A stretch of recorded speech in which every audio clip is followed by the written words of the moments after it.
தின்னாடுடைய பெரியவா போற்றி, எண்டாட்டவர்க்கும் இறைவா போற்றி, சர்வஜா சர்வவியாபி மகா பெரியவா சரணம், மாய பிறப்பருக்கும் மகா பெரியவா போற்றி, மாய பிறப்பருக்கும் மகா பெரியவா போற்றி. அபார கருணா சிந்தும் ஜானதம் சாந்தரூபிணம் ஸ்ரீ சந்திரசேகர குரும் பிரணமாமதனம் கலியுதேவம் காட்சிமானி யூடியூப் சேனல் பிரத்யேகமாக நமது மகாபலியோட பக்தருக்கு ஏற்பட்டு கொண்டிருக்கும் அனுபவங்களை ஒவ்வொரு நாளும் ஒரு அனுபவம் எனக்கு ஒரு தலைப்பு. நீ அனுபவத்தோட தலைப்பு அவரை நீ பார்த்ததே இல்லையே யார் அது, அவரை நீ பார்த்ததே இல்லையே யார் அது. இந்த சேனலை சப்ஸ்கிரைப் பண்ணாலும் பண்ணும்போது தினமே பாருங்கள். ஏன்னா நீங்கள் கேட்கும்போது தெரியும் நம்ம கேட்காத ஏதோ ஒரு அனுபவம் வருது அப்படின்னா நம்மளா சொல்கிற அனுபவம் இல்லை, யாரோ சொன்ன உண்மையாக சத்தியமாக பார்த்தவா கூட இருந்துவா பண்ண அந்த அனுபவத்தை தான் நம்ம சொல்லிகிட்டு இருக்கோம். டிஸ்கிரிப்ஷனோடு வருது, வேறு எங்கேயும் உங்களுக்கு கிடைக்காது. இந்த மாதிரி ஒரு தலைப்போடு நம்ம தான் ஆரம்பித்தோம். அதுவும் பெரியவாரோட அனுகிரகத்தில் தான் நடக்கிறது. அதுவரை நீ அவரை பார்த்ததே இல்லையே யார் அதுன்னா பெரியவா அப்படிங்கிற பரமேஸ்வரன் நினச்சா நம்ம பார்க்கலனாலும் அவர் பார்த்துருவாரே வந்து. அதுதான் இது. Doctor Padma Subramaniam Bharatanatyam legend. அவள் வந்து ஒரு இன்டர்வியூவில் இதை நரேட் பண்ணியிருக்கான். பத்மா சுப்ரமணியத்தோட தம்பி கண்ணன், அப்புறம் அண்ணா, அப்புறம் மன்னி, பத்மா சுப்ரமணியம் 4 பேருமா ஷஹாபாத் அப்படிங்கிற இடத்துல மகாபிரிவா வந்திருக்கா, முகாமில் இருக்கான்ட்டு பார்க்குறதுக்கு அவள் எப்போவுமே முக்கால்வாசி ஒன்றா தான் போவாள். 4 பேருமா போயிருக்கா. அப்போ அந்த ரயில்வே ஸ்டேஷன்லேருந்து வெளியில் வந்து போகிறதுக்கு முன்னாடி இதெல்லாம் பெரியவா அப்படிங்கிற பரமேஸ்வரன் ஏதாவது நினச்சா தான் நடக்கும். யாரோ ஒரு விஐபி அதில் பார்க்க நேர்றது, பார்த்தா ரொம்ப பணக்காரன் மாதிரி இருக்கார், அவரே வாலண்டியராக பேசினாருன்னு தெரியல. வாழ்க்குள்ளே ஒரு பழக்கம், நம்ம சில சமயம் பேசுவோமே அது மாதிரி பழக்கமாக எடுத்து அங்கே அவகிட்ட புது ஆள் தான் யாரோ. அவர் அப்புறம் பேசுனதவ சரி நீங்கள் எங்கள் வீட்டுக்கு வாங்க, நான் கொஞ்ச நேரம் இருந்துட்டு போங்களேன் வாங்களேன் அப்படின்னு கூப்பிட்டார். பெரியவா ஏதாவது இழுத்தா தானே போக முடியும். இவா சரின்னு அங்கே போயிருக்கா 4 பேரும். அவள் ஏதாவது ரெஃப்ரெஷ்மெண்ட் கொடுத்துருக்கா, காஃபியெல்லாம் கொடுத்துருக்கா. அப்போ வந்து அவர் வந்து அந்த பணக்காரர் வந்து ஒரு இன்சிடெண்ட் சொன்னாராம். மகாபெரியா வந்து ஷஹாபாத் இப்போ வந்திருக்கார் இல்லையா, இந்த வர்றதுக்கு கொஞ்சம் முன்னாடியே இவரோட பொண்ணுக்கு, இந்த பொண்ணுக்கு வந்து 20 வயசு பாருது, இந்த பொண்ணோட கனால வந்துட்டார் பெரியவா. ஆனால் இவாளுக்கு பெரியவாளை கொஞ்சம் கூட தெரியாது, ஏபிசிடியே தெரியாது, பெரியவானா எப்படி இருப்பானே தெரியாது. யாரோ ஒரு சன்னியாசி வந்திருக்காருன்னு மாத்திரம் தெரிஞ்சுது. இப்படி வந்து அனுகிரகம் பண்ணாராம், போயிட்டாராம் பொண்ணுக்கு. யாருன்னு தெரியலையேன்னு இந்த பொண்ணு வந்து சொல்லிகிட்டே இருந்தது தான். இவரும் எல்லா இடத்துல அப்படி தேடி பார்த்துருந்தா, கண்ணுக்கு எதாவது தெரிஞ்சுதான் பார்க்கலாம், யாருன்னு தேடுறது, பேரை தெரியாமல் என்னத்தை தேடுறது. பெரியவா இப்படிலாம் பண்ணிவிடுவார். அவரை தான் நீ பார்த்ததே இல்லையே யார் அதுன்னு அவரு கேட்டுருக்கார் அப்பா.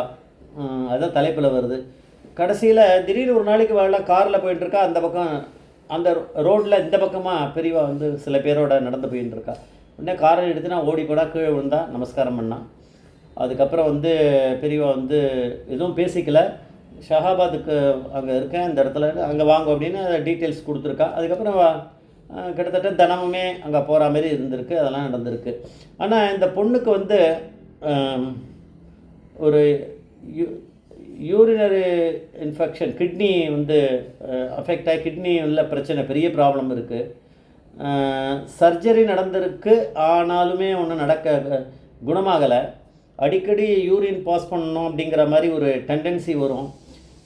அதனாலேயே வந்து கொஞ்சம் தள்ளி நிற்பாளாம் அந்த பொண்ணு, பெரியவாக்கிட்டேருந்து தள்ளி நிற்பாள். ஏன்னா திடீர்னு பிரச்சனையாக எடுத்துனா என்ன பண்ணுறதுன்னு தள்ளி நிற்பாளாம்.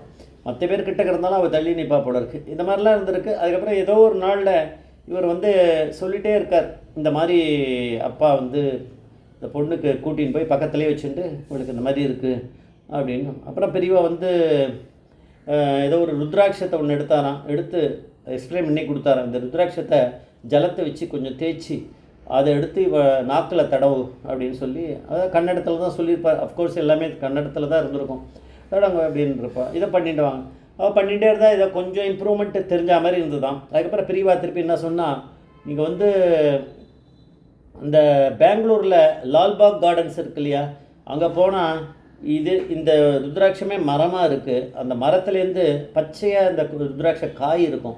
அதை வந்து எடுத்துன்னு வந்து பறிச்சுட்டு வந்து அதை தேய்ச்சி இது பண்ணால் இன்னும் நல்லா இருக்கும் அப்படின்னு அதை கொடுத்துருக்காரு, சொல்லியிருக்காரு ஐடியா. இப்போ அங்கே போயிருக்கா. அங்கே போனால் அந்த லால்பாக் கார்டன்ஸில் போனால் இந்த மரம் எங்கே இருக்குதுன்னு தெரியும். அந்த ருத்ராட்ச கையிலத்தை கொண்டு போயிட்டா ஏதான் ஏன்னா ரெஃபரன்ஸுக்கு அந்த ஒரு ருத்ராட்சம் தானே இருக்குது. அங்கே ஏதோ ஒரு ட்ரைபல் அந்த ஊரை சேர்ந்த லோக்கல் ட்ரைபல் வந்து பார்த்துட்டு அவன் ஹெல்ப் பண்ணியிருக்கான். பெரியவா தானே அதெல்லாம் பண்ணுவா, ஹெல்ப் அது பண்ணியிருக்கான். அது வச்சுட்டு அந்த நிறைய அந்த ருத்ராட்ச மரத்துலேருந்து அவன் பொறிச்சு கொடுத்துருக்கான். அதை எடுத்துகிட்டு வந்து அதை இது பண்ணின்னு இருக்கா. அதுக்கப்புறம் இந்த கேம்புக்கு வந்த சில டாக்டர்ஸ் அனுப்பிச்சு அவளை போய் செக் பண்ணி அவளுக்கு எதாவது மாத்திரை கொடுக்கணுமா, மருந்து கொடுக்கணுமா என்னென்னு பார்த்து அனுப்புங்கன்னு யாராவது வருவாளே, இந்த ஸ்பெஷலிஸ்ட்டு தான் யூரினரி சைடு இல்லை இருக்கவா ஏதாவது வருவா, அவளை பெரியவா அனுப்பிச்சு பண்ணியிருக்கா. அது பெரியவா தான் வரவழைக்கிறது, வேறு ஒன்றும் கிடையாது. இல்லைன்னா எங்கள் டாக்டர் அங்கே போகிறான். அந்த மாதிரியான டாக்டர்கள் வரும்போது அங்கே அமுச்சு விட்டு அவளையும் பார்க்க சொல்லியிருக்கா.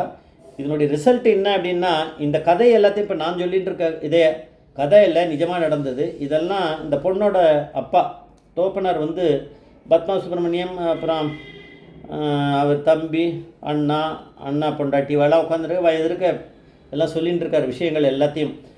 இப்போ என்ன ஆகிடுது அப்படின்னா, இதெல்லாம் முடிஞ்சுது. அந்த பொண்ணுக்கு ரொம்ப டாக்டர்கள் பயமுறுத்தின்னு தான் என்ன ஆகுமோ என்னவோ தெரியல, பெரிய ப்ராப்ளம் ஆகுனா ஒன்றும் ஆகலை, எல்லாம் சரியாயிடுது.